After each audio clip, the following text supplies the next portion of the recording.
What's up, guys? Welcome back to another episode of Think Different Theory. My name is Josh Forti, and today's episode is going to be very different. In fact, different than any episode that I've ever done before, because Joe Rogan and Elon Musk join us for the podcast today. I wish in person and in real life. But guys, one of the things that I've been doing recently is I've been studying a lot of podcasts, and I've been studying different videos and clips of different pieces of content so that I can better understand what it is and get like an understanding and a visual of like what it is that I'm trying to create on Think Different Theory. And I came across two clips that they're each about 7-ish minutes long, 7.5 minutes long each. And there's one by Joe Rogan and there's one by Elon Musk, or it's not actually by either one of them. They're edits of them.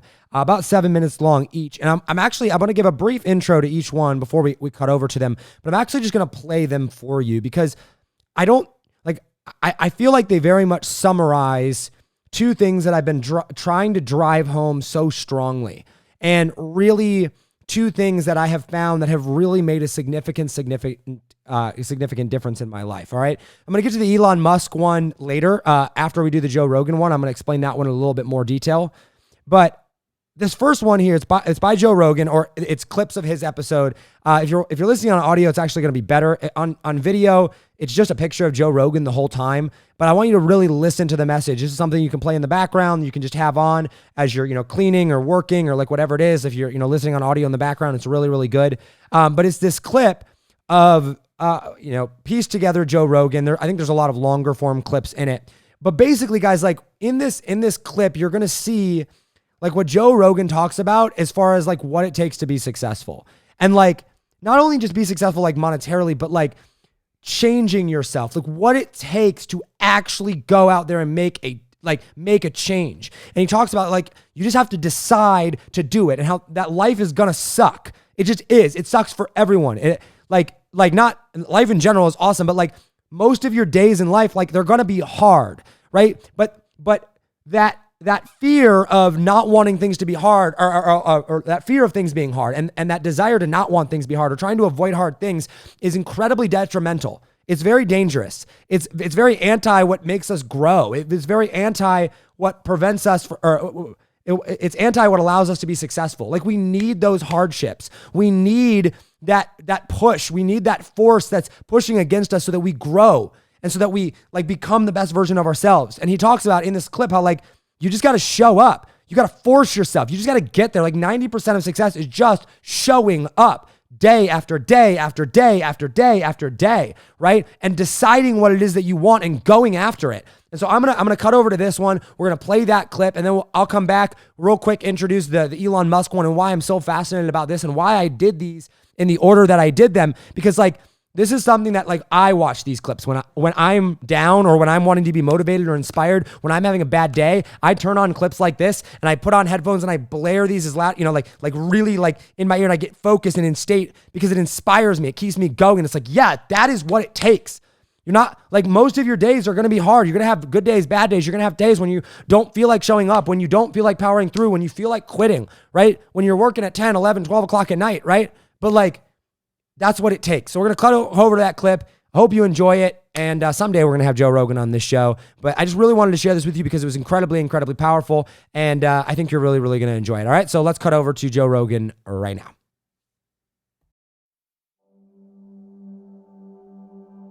One thing that discipline definitely does help you with is it helps you get things done. And when you get things done, when you actually do things, you have more success. If you have more success, and sometimes a big part of success is just not being lazy and just doing it. Yeah. That's like 90% of it is just showing up.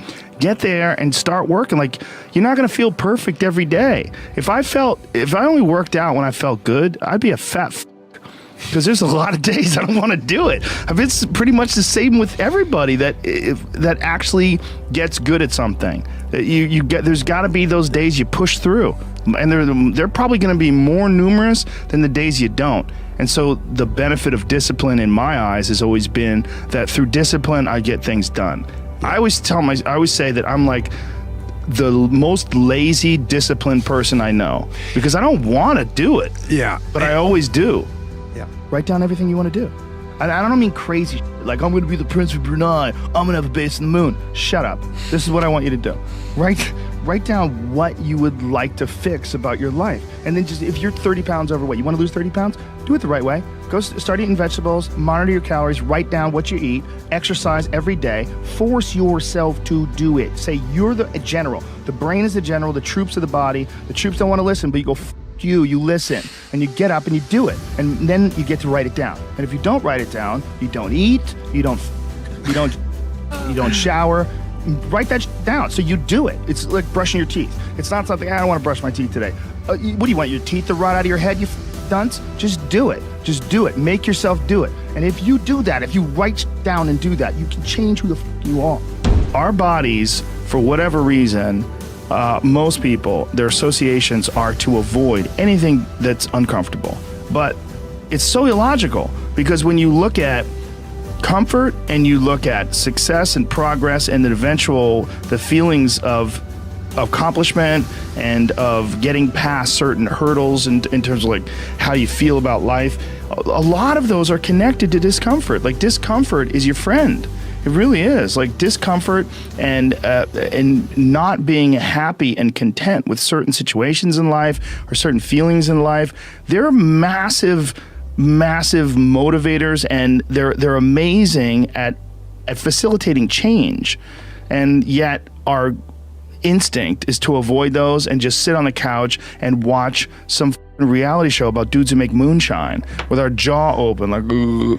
It's bizarre. There's a lot of artists and comics, I bet musicians as well, but writers for sure. One of the big problems is sitting down and doing the work. Mm-hmm. And you gotta, and Pressfield talks about that in the most concise and beautiful way, and he labels it like an enemy. He calls it resistance. Mm-hmm. And that you have to sit down, you have to overcome resistance, and that the pro goes to work. And it doesn't matter if you're sick, doesn't matter if you have kids, it doesn't matter what, you're a pro and you go to work. And that just, it puts it in your head that this is what I do. This is what, and you have pride in that. And then when you are in front of that keyboard and you look down the count, it says, I got 1,000 words today. I put 1,000 words in. You're doing the work, and out of that work, gems blossom. Little things, but you might have a day where you just write nothing but dog shit. So what? Show up again tomorrow, and tomorrow out of that dog shit, a flower will emerge. You never know, and that's the only way to develop real. Like, to really develop your potential 100% in anything. I enjoy a lot of things, and what I've found that the best way to live my life for me, I'm not saying, other people, some people really love their life to sit around and f*** off. When I sit around and f*** off, I don't like me. Yeah. I like to get things done, but the things that I do, they're recreational, they're all fun. Your life would feel better and richer if you had a goal, you chase that goal, you accomplish some things, you would get this boost of confidence, you get this boost of self-esteem, like whatever it is that you're into doing. Maybe you're into drawing comic books, maybe you're into making pottery or sculptures, but find whatever the that is and pursue that instead of doing nothing. Like, the people that are doing nothing, those are the real people. I mean, look, doing something might be as simple as like that Alex Honnold guy. He just climbs rocks. But he's world-class rock climber. Though. It's something. If I look back on anything I've ever done, mistakes I've ever made, paths that something that I put out that I didn't quite, maybe I just waited 3 months before I released that, or maybe I should have, re-edited that blog post a couple more times before I put it online, or those things drive me crazy. The things that I've done have driven me crazy, but yelling at someone I didn't have to yell at them for, whatever. But the most important thing is always for all people to recognize that you're not who you were a year ago. You're not who you were 5 years ago. You're not who you were last week. You're who you are now, and this is the only shit you have control over. So you gotta regulate how much you dwell on regrets of the past. You really gotta be careful, because it's good to have a little. Because my regrets, whether it's things of professional nature or the very few regrets friendship-wise, which is one thing that makes me very happy. But there's life is strange. There's a lot going on. There's a lot of factors happening in life. But for sure, who I am now wouldn't have ever happened if I didn't fuck up. if I didn't make those mistakes, I wouldn't have understand the importance of friendship and kindness. And if I hadn't been cruel at some point in my life, or someone hadn't been cruel to me, I wouldn't understand the beauty of love. I wouldn't understand the full range of it, because I hadn't felt the sting. If nobody ever punches you in the face, you don't really appreciate safety. Because a lot of people don't even understand what safety is. You pretend, oh, we're safe, but you are so not safe at any moment. You know, and when someone's punched you in the face a bunch of times, and you've been in a street fight with some guy you barely knew, you got in an argument with, there's something about regular safety that's sweeter. Yeah. It's more delicious. Yeah. It's more delicious. It's way better to drive your car straight after you almost lost control on a turn. You're like, wah! And then you get back straight, you're like, whoa. For sure. I'm not saying that you should go sideways around corners, but what I am saying is that there's a yin and a yang to this world, man. And you gotta fuel yourself with the fuck-ups. And most people get stuck in these patterns because they define themselves as a fuck-up, or they define themselves as a person who doesn't follow through on their ideas, or a person who doesn't pursue their real interests and loves.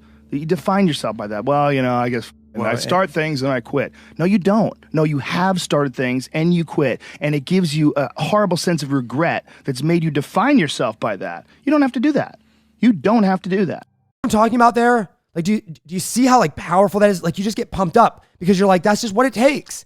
You gotta show up. You've got to put in the work. You've got to force yourself to go out there and take that first step. Like, yes, I believe in alignment. Yes, I believe getting around the right type of people. I believe in stepping into what you do, or do best. I believe that things can be aligned and carry with it. But in order to create that alignment, in order to get things where they need to be, like, you got to get the ball rolling, right? It's like that saying, like, you can't steer a car if it's not moving, right?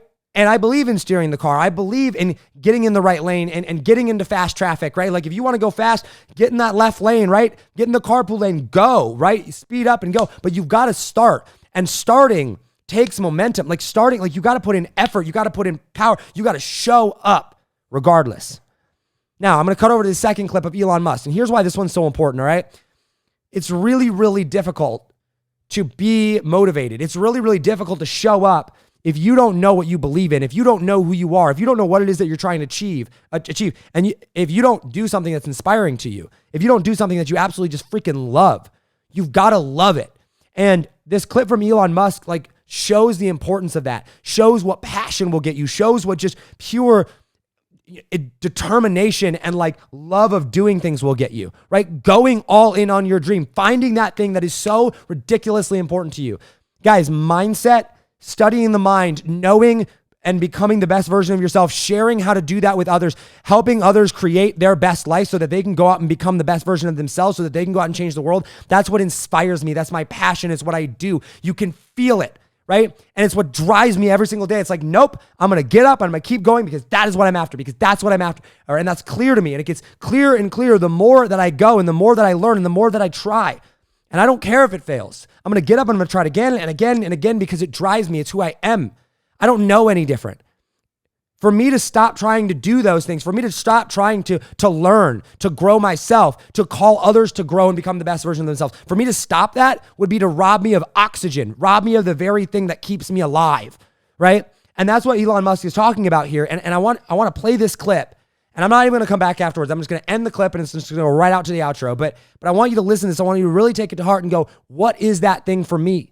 What is that thing that's going to drive me? Because guess what? This Joe Rogan clip, it's really good advice. But if you've got nothing you're going towards, if you've got nothing you're working towards, if you've got nothing that you're like, this just like lights me up, this is what I'm about, this is who I am, you're going to have a hard time showing up and convincing yourself to push forward. So find that thing that inspires you. Find that thing that you're passionate about and just go out and absolutely go and just crush it, because you can do it. All right? So let's cut over to Elon Musk right now. Guys, I'm going to just say my outro now. I love you guys. Thank you so much for listening. Go out and become the best version of yourself. Don't be afraid to think different. And enjoy this clip from Elon Musk, or his words, the edits someone else did. And we'll put credits down in the comments for the people that we got the edits from. Guys, thank you so much for listening. And here's Elon Musk. There are American heroes who don't like this idea. Neil Armstrong, Gene Cernan have both testified against commercial spaceflight and the way that you're developing it. And I wonder what you think of that. I was very sad to see that because those guys are,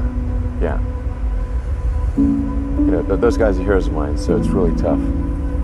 I wish they would come and visit and see the hardware that we're doing here. And I think that would change their mind. They inspired you to do this, didn't they? Yes.